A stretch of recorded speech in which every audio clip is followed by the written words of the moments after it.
Okay, ready? Okay. Matthew. Thank you very much. I actually don't have any prepared statements, but what I would like to say is that on November 19th, Colorado Springs was a very, very different city than when we first opened Club Q 20 years ago. When we opened Club Q 20 years ago, it was hidden. It was hidden back there because we were afraid of violence. We were afraid of people picketing us. None of us were out in our professions, and we were keeping our relationships a secret. I must say that I am incredibly proud of Colorado Springs for the reaction and the response that we had at Club Q on November 19th. I was immediately, from that evening, reached out to by Mayor Suthers and the Chief of Police and by Michael Allen, and immediately you saw them putting into place an entire army of people to start supporting us as a community, to start supporting our victims and the rest of our community. It was obviously a very, very difficult time as the club owner, dealing with my own grief, and then a tremendous amount of logistics that were going on and providing information to the appropriate authorities. So again, I just would like to thank this city. I'd like to thank the administration of this city, from our police departments to our district attorneys to our fire departments, and certainly the FBI has been tremendously helpful. We shockingly have not felt alone. There's always been a phone number and an answer at the end of my phone when I've needed that. To the community in whole, we are putting part of this process behind us now.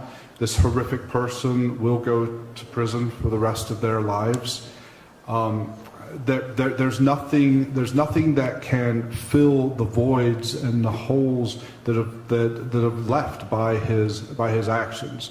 I had the pleasure of spending the weekend in Tulsa with Daniel's parents, and meeting more and more family there.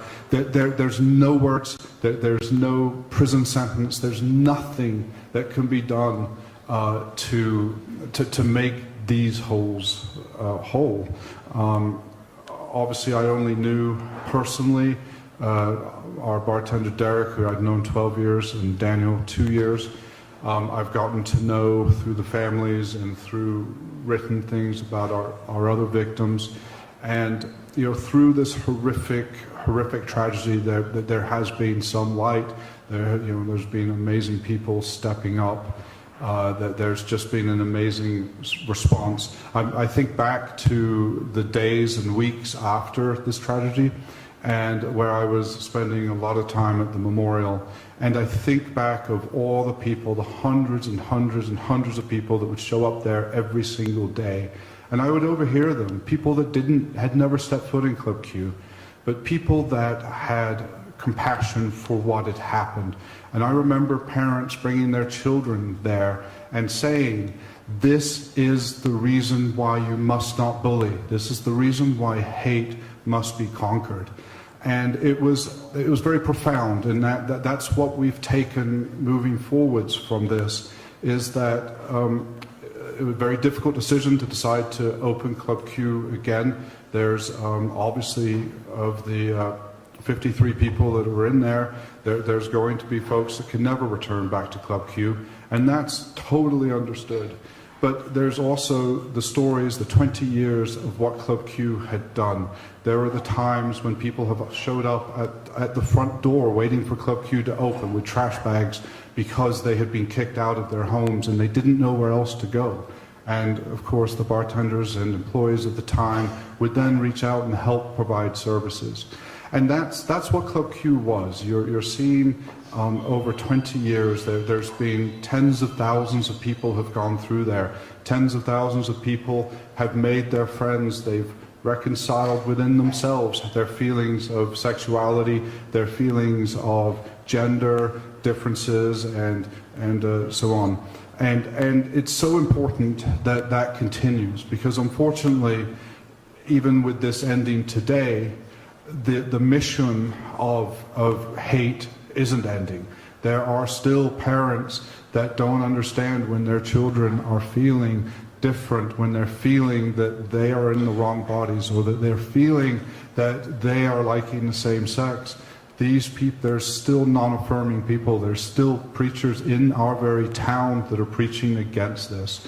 And so unfortunately, Club Q's mission is not over, and safe spaces are still needed.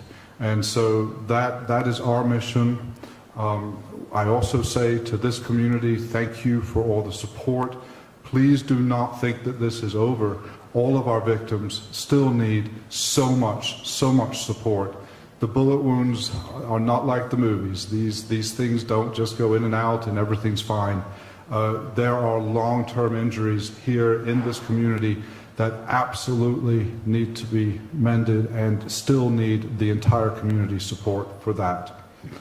I think probably with that, I can take any questions if anyone has any. Hi, Melissa Henry with KKTV, by the way. I know you mentioned it was somewhat a difficult decision to decide to reopen Club Q. Can you walk us through how you weighed out that decision, and what maybe some of your hesitations were? Sure. Obviously, I was there just about 10 minutes after the shooting, and one of the things we were doing was immediately downloading videos and just helping the police validate that it was in fact one shooter, and what had happened, and the entries, and also for ourselves, what is going on there. That night, I can tell you, and the next day when I spoke for the first time at the vigil downtown, I did not want to reopen. I was so afraid of additional hate. And the saddest part of this is immediately after this, that evening, standing in the parking lot of Club Q, we were starting to get messages and messages from around the world, people that knew me, Australia, time, people were waking up to this news. But with that also came a level of hate. We received hundreds of emails stating that our heroes had stopped God's work, and that there should have been more people killed in this club. And those really affect you. And so part of the decision making is that we reopen. How does that look? Are we still a target, and do we want to go through this again? It took me 10 days to come to that decision. I had input from thousands of people, thousands of previous customers, people that I had known, strangers that I had known, from letters to emails to, just people stopping me. I was meeting with the DA and had a bite to eat before, and someone stopped me in the street. I've been to Club Q multiple times, you must reopen. And so that is the message that we had, and at that 10-day period decided that yes, most importantly, hate cannot win. This cannot stop us. This cannot be what defines Club Q and the 20 years of what it has been. Because my son came out when he was 13. He still needs Club Qs, even though he's part of an affirming family.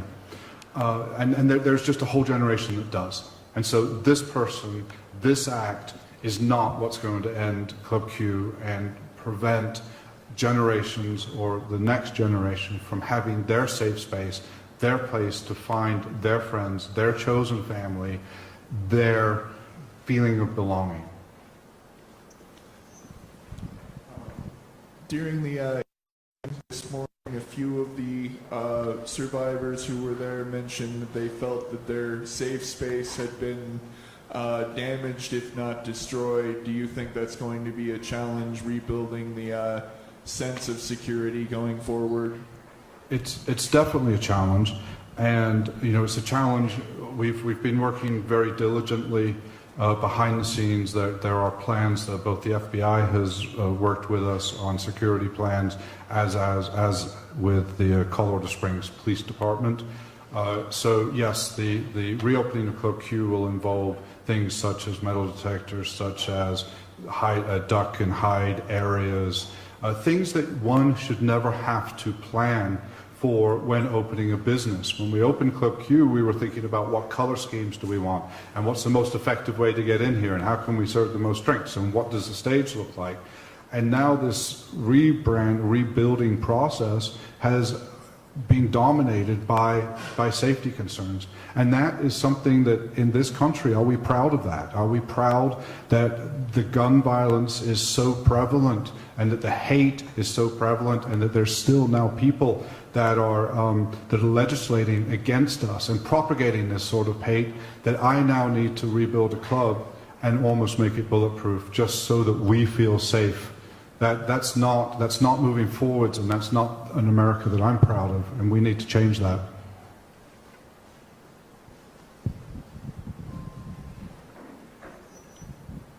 Do you feel like, in light of what happened, that Colorado Springs is a more inclusive city now?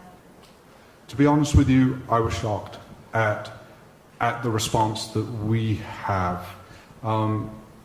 Yes, so I think that, if anything, the hearts and minds of so many people, that the needle has been moved just a little bit, and that this city showed so much compassion and caring, strangers, all walks of life.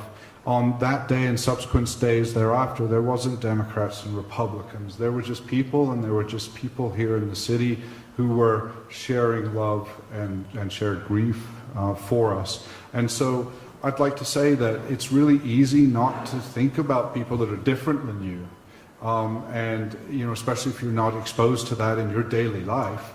But people that are different than you, that you have to think about it. You have to step out and, this is how they're feeling, and we must make sure that we protect everyone here.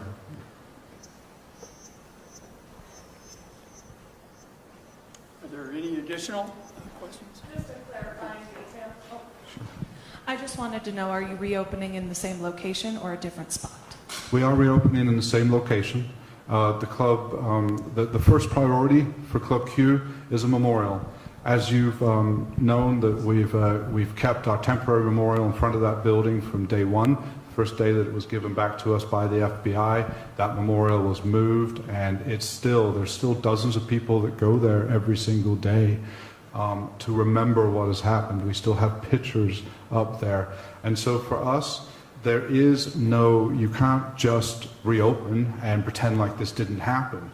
It's so important that everybody that drives past there, we are hopeful that everybody on Academy will see our shining light in the evenings coming up, and our flagpole, it'll be the largest we can have, 45 feet, flying the gay flags. It's so important that this is remembered. It's really easy right now for you all to go to the next story. You think how many mass shootings have already occurred.